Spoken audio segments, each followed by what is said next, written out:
le 21 mai.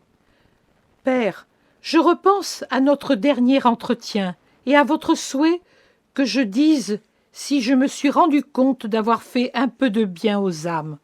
Oui, par la bonté de Dieu, par mon mérite, c'est pour le moins douteux, excepté dans quelques cas où j'ai payé de ma propre personne.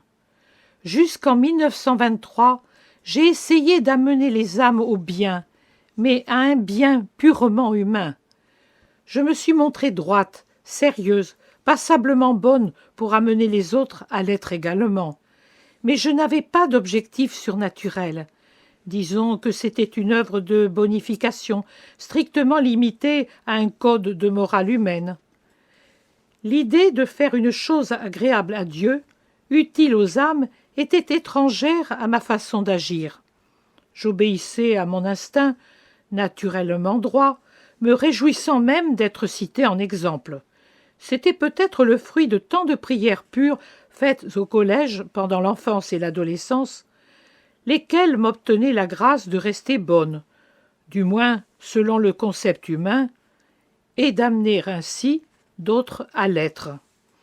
Et puis, la lumière se fit en moi.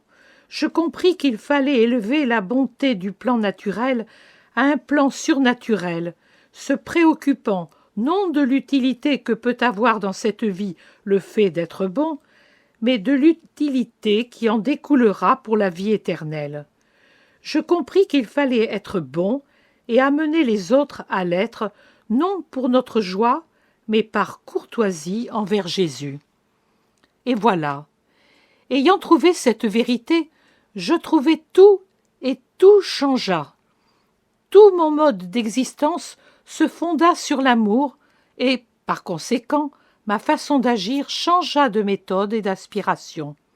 C'est pourquoi, à partir de 1923, je laissai tomber toujours plus bas et repoussai dans l'ombre mon moi humain avec toutes ses humaines sensations, idées, œuvres, etc., et sans plus jamais réfléchir à ce que pouvait m'apporter sur le plan humain le fait de suivre la voie de Dieu.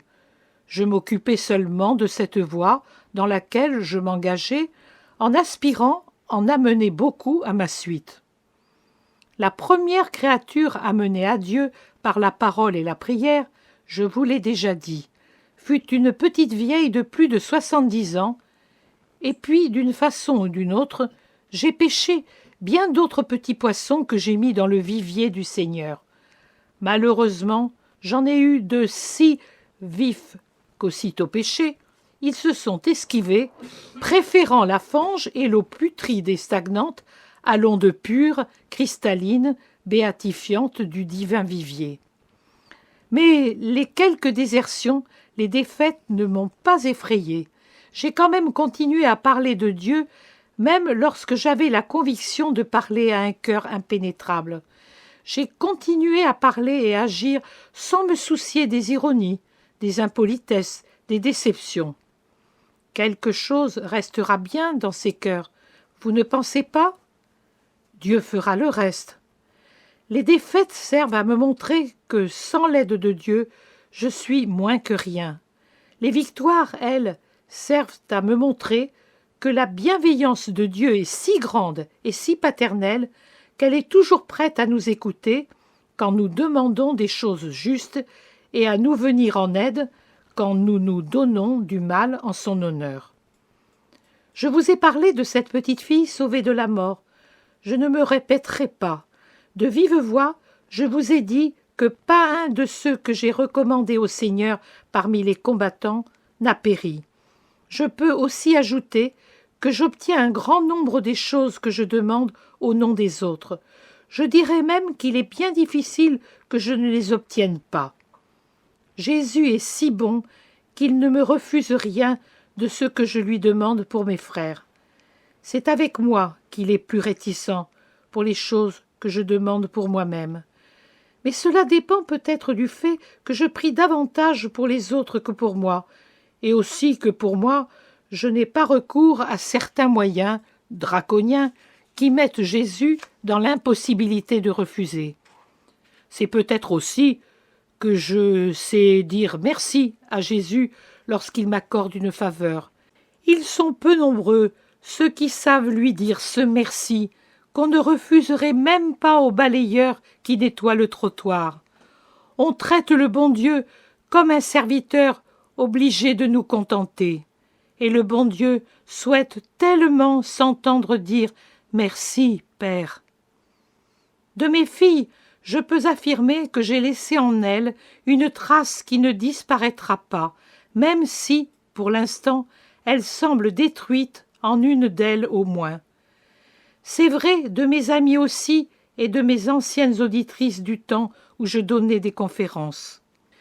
Oui, je peux dire sans fausse modestie que je ne suis pas passée inutilement sur la terre, comme je peux dire que j'ai vu et continue de voir pleuvoir dans mes mains les grâces que je demande, douce pluie que je répands dans les cœurs, heureuse si, grâce à elle, et même si elle a été obtenue à prix de sang, une âme se tourne vers Dieu et se serre contre lui de plus en plus.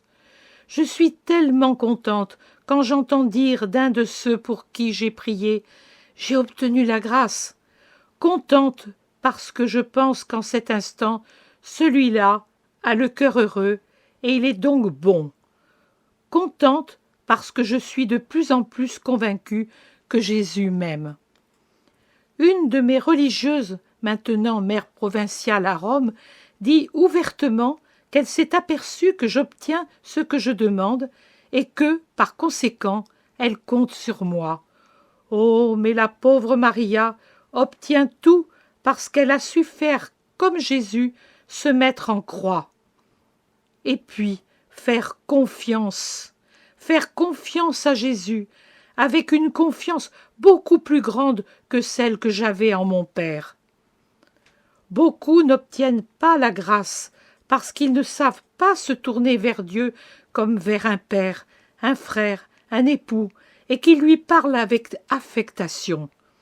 On dirait les discours empoulés des tragédies anciennes ou des ambassadeurs. « Sire, en ce faste jour, notre âme se jette humblement à vos pieds. » Oh non, ce n'est pas mon style.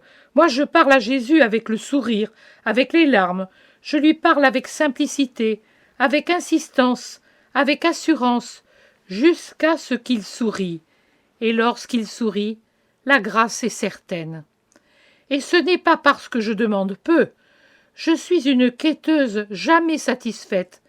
Mais le Seigneur est si heureux d'être le roi qu'il distribue ses trésors. Parfois, la pluie de grâce que j'obtiens est telle que j'en suis stupéfaite, émue, extasiée. Peut-être ne devrais-je pas parler ainsi, par humilité, mais je regarde Marie, ma mère, l'humble par excellence. Et moi, Maria, minuscule fourmi comparée à elle, je l'imite en chantant le Magnificat, car en moi aussi, sans tenir compte de la petitesse de sa servante, le Seigneur a accompli de grandes choses.